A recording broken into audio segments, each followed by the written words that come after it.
Alright students, turn to chapter 4, page 263. There are four major classes of biological macromolecules: carbohydrates, lipids, proteins, and nucleic acids.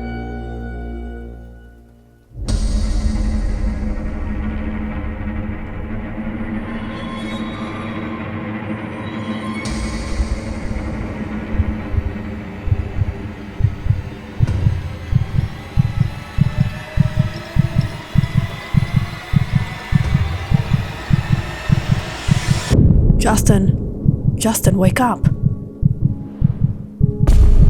Sorry, Miss Collins.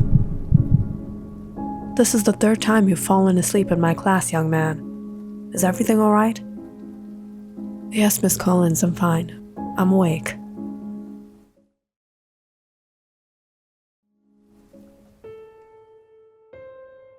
Justin Miller.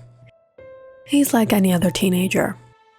Has a handful of friends, likes to have fun, and not so much to study. But like the others, Justin doesn't have an ordinary or easy life. In fact, he barely has time to breathe. Justin lost his father 2 years ago, and ever since has been living with his single mother. Going through difficult times, Justin didn't have a choice but to help out and start working part-time jobs. And shuffling school, work at BII Burgers, and then tutoring juniors afterwards left him exhausted and little to no time to even get sleep. And unsurprisingly, Justin ended up falling asleep in class. But more than the hectic schedule, it's the dreams that has been traumatizing Justin. It's been happening ever since his dad's death, though initially it wasn't as bad as it is now. Justin suffers from extreme sleep paralysis.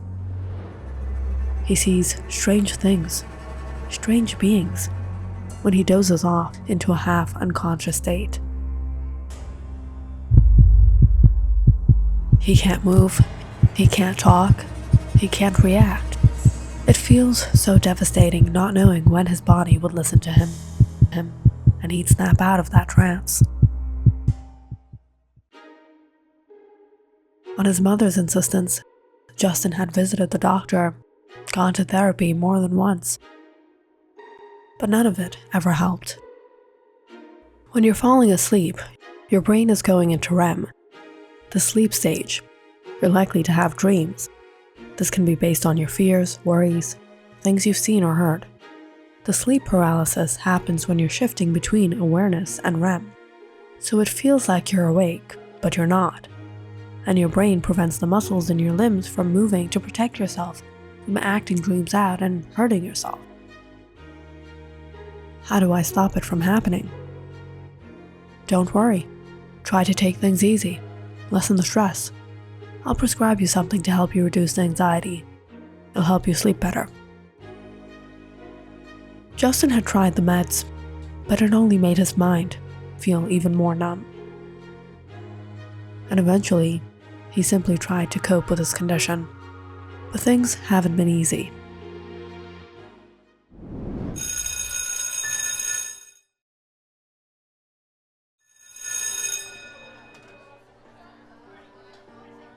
As the bell rang, Justin dragged himself out of class and went to his locker.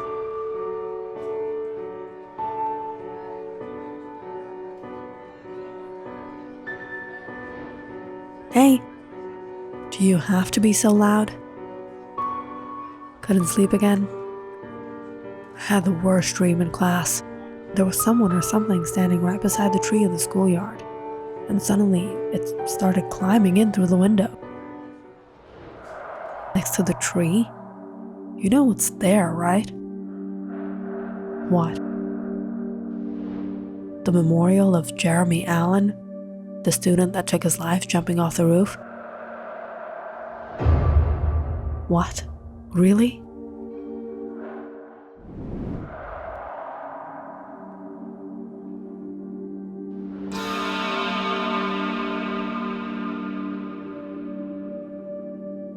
That's creepy. You think I saw his spirit? It could be anything. Justin, you're in stage 1 of sleep paralysis, in between the living world and the other realm. Not again, Val. No, listen to me. If you can cross over to stage 2, it won't be so bad anymore. It's called lucid dreaming. You'll be able to consciously move and talk while you're sleeping. You know that's bogus. Have you ever tried? I wish I could experience that. Trust me, you don't want to. All senior students to the auditorium. All senior students to the auditorium.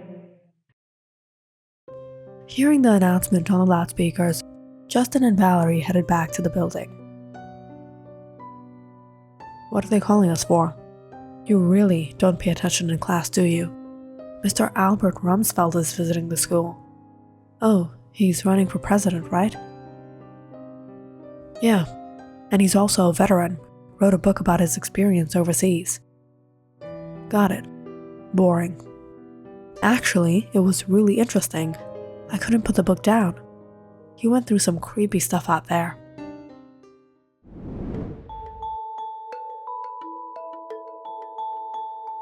Students, we have a special guest today, Mr. Rumsfeld, a veteran and a great politician who has served our country for over 30 years of his life.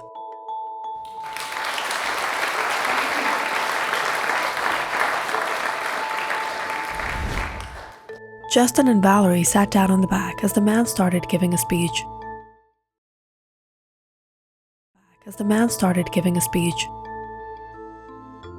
Justin was having a hard time focusing, just when one of the students popped a question.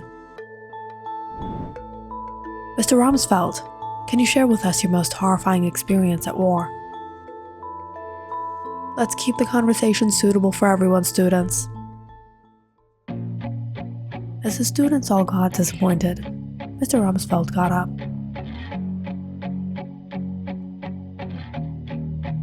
I've experienced many horrors overseas, but there was a particular incident that still haunts me to this day.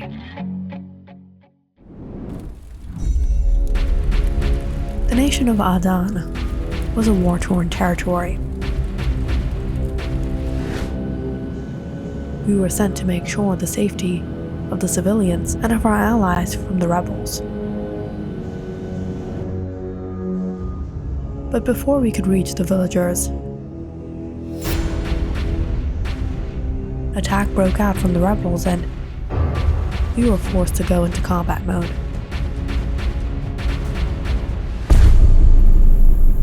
Adan was vast, and my fellow soldiers and I weren't familiar with the terrain. There were snakes, alligators, poisonous plants. Death was all around us.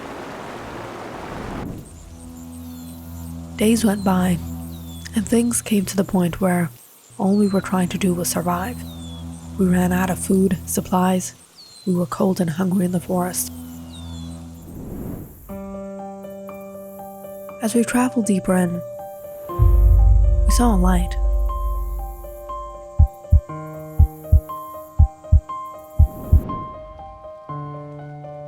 We knew it was the villagers, but we hoped the best and asked them for help. We come in peace. We're wounded, thirsty. We just want some water. Water. They gave us a bowl of something white. We didn't know what it was, but we were so thirsty, we drank it. It wasn't long before I started to get lightheaded and I blacked out. When I woke up, I was horrified by what I saw. Those people, they had captured us, tied us up, in horror as they took my soldiers and sacrificed them. They were flesh eaters.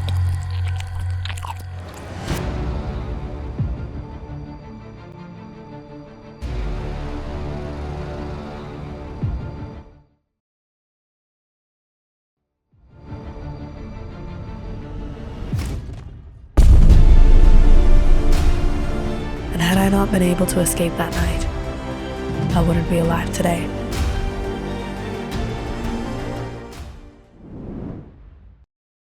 Listening to the man, everyone in the auditorium fell silent. What a great man. He's a hero. Amazing life.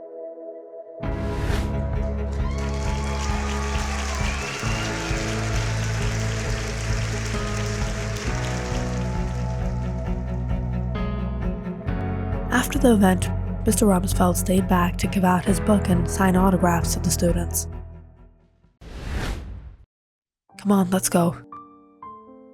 Wait, I want to get an autograph. The line is huge, Valerie. We're running out of time. Fine. That day, Valerie missed out on her autograph. But it was some 4 months later, while she was at work at the mall. Valerie was surprised seeing someone familiar walk in.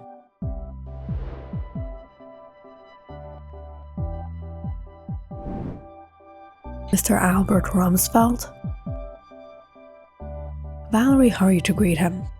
Welcome to Reynolds Exclusives. How can I help you? I was looking to buy a suit.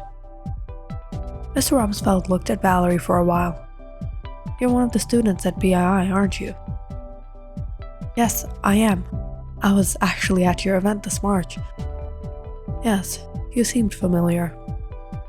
I'm actually a big fan of your book. Can I have your autograph? Sure.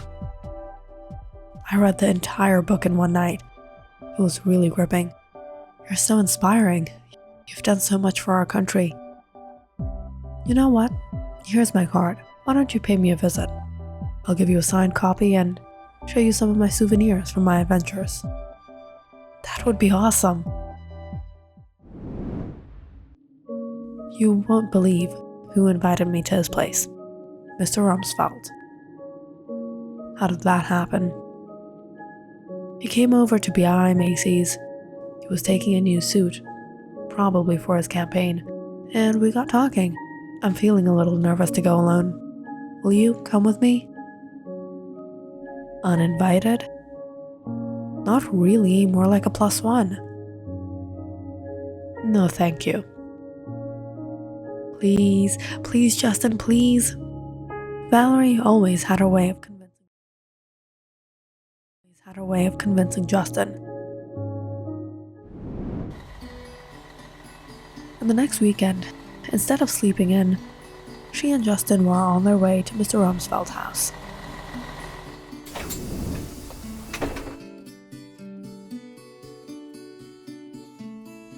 "3 more miles to walk. Who lives out here? Not a single bus or train goes anywhere near his house. Do you know what a big opportunity this is, and you're complaining?"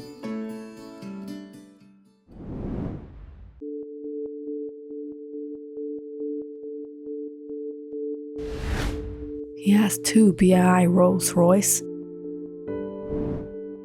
and a BI Harley Davidson.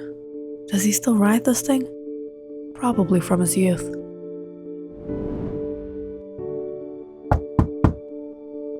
Knocking on the door, Mr. Rumsfeld opened up, delighted to see Valerie. "Valerie, I was waiting for you, and you brought a friend." "Yes, Mr. Rumsfeld. This is Justin. I hope you didn't mind. He was at your event too. Big fan of yours." "No, the more the merrier. Please come in." Stepping into the house, Valerie and Justin looked around at the neatly arranged fancy townhouse. Mr. Rumsfeld never got married, and he didn't have any children either. You think he suffers from PTSD? That's why he didn't get married? Learn to be grateful. Be appreciative, Justin. He's a national hero. He's been serving the country for years.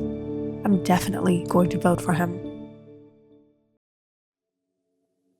Mr. Rumsfeld escorted the friends to a room on the top floor.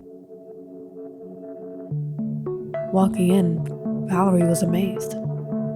This is like a small museum. All the memories of those tough days. There were relics showcased all around the room. Guns, knives. Mr. Rumsfeld's helmet from 1970. And numerous medals and badges. But as Justin looked around, he noticed a strange-looking bottle to one side. What's in this bottle? It's honey, one of the best in the world. Mr. Rumsfeld handed them 2 small glasses and poured it out for them. Try it out. Wow, it's so sweet.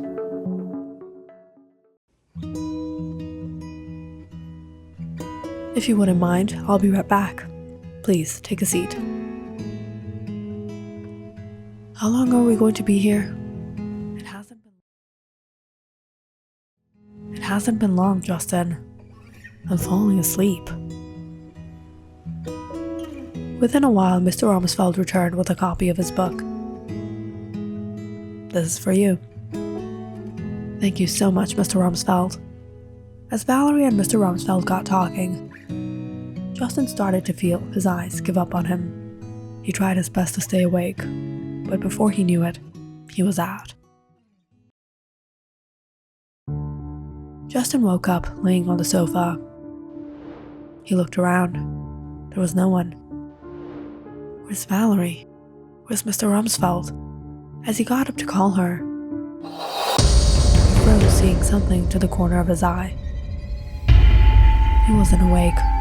This was in his trance. His heartbeat raised as the figure came near him.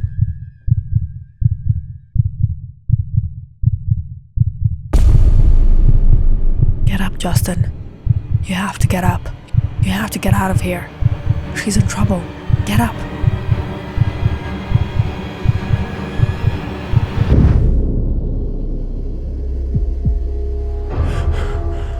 Justin jumped up anxious, sweating profusely. He slowly walked down the hall, searching for Valerie. As he passed the study, his heart sank, seeing her unconscious on the ground. He drugged us. Hearing Mr. Rumsfeld in the kitchen, Justin hurried in the room and shook Valerie. Valerie, get up. We need to get out of here.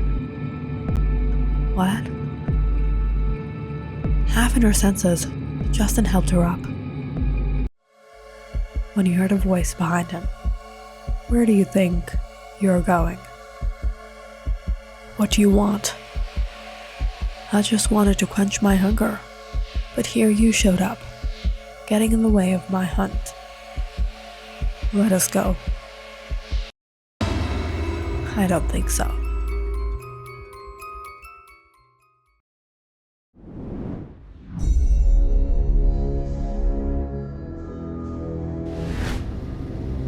Albert had spent years overseas, but his journey wasn't the way he portrayed in his book.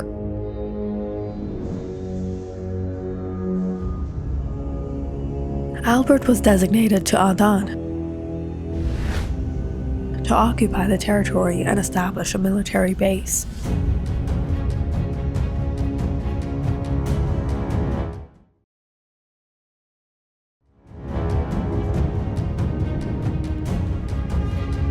They did what they were supposed to do.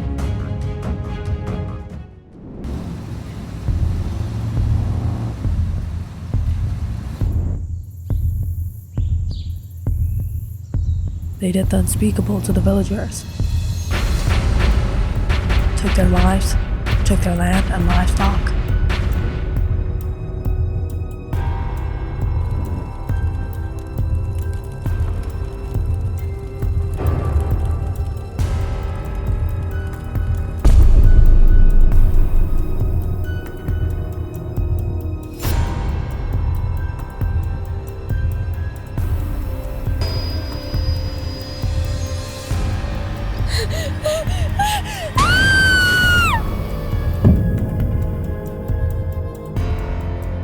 But soon, they realized that place wasn't meant for them.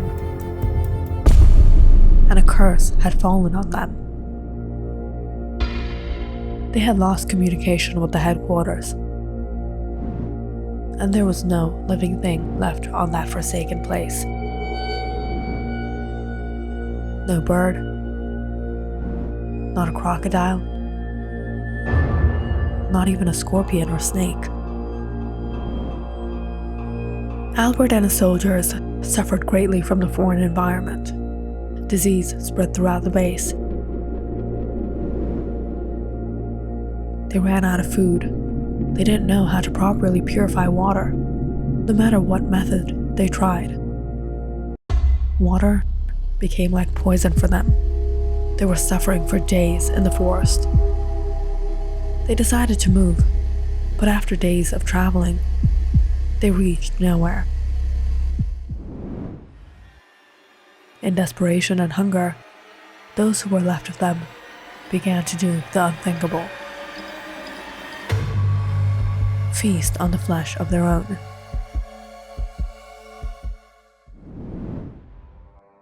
Albert was the only one who managed to return from that mission. And even after returning to the States, Albert continued to feel the urge, the hunger in him, and began preying on people.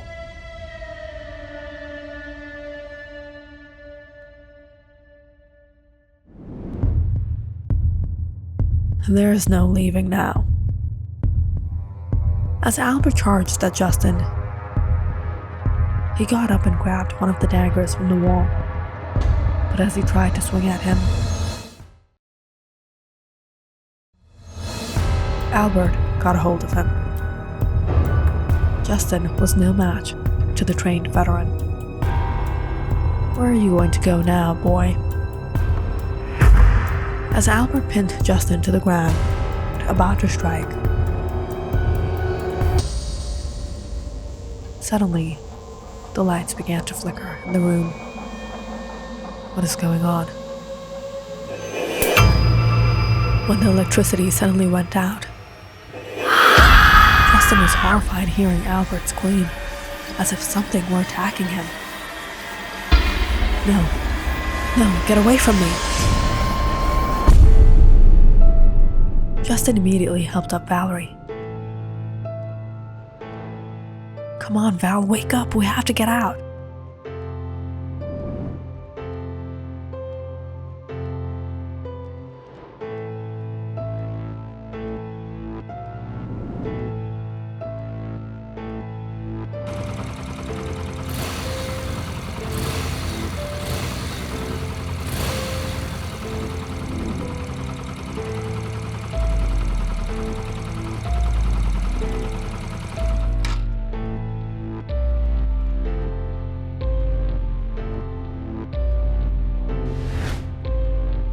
What happened? The honey. He drugged us. He isn't what people think of him. Luckily, Justin was able to escape that night with Valerie. And they anonymously called the cops. Albert Rumsfeld's story spread across the country. But Justin still wonders what he saw that night while he was awake. What killed Mr. Rumsfeld?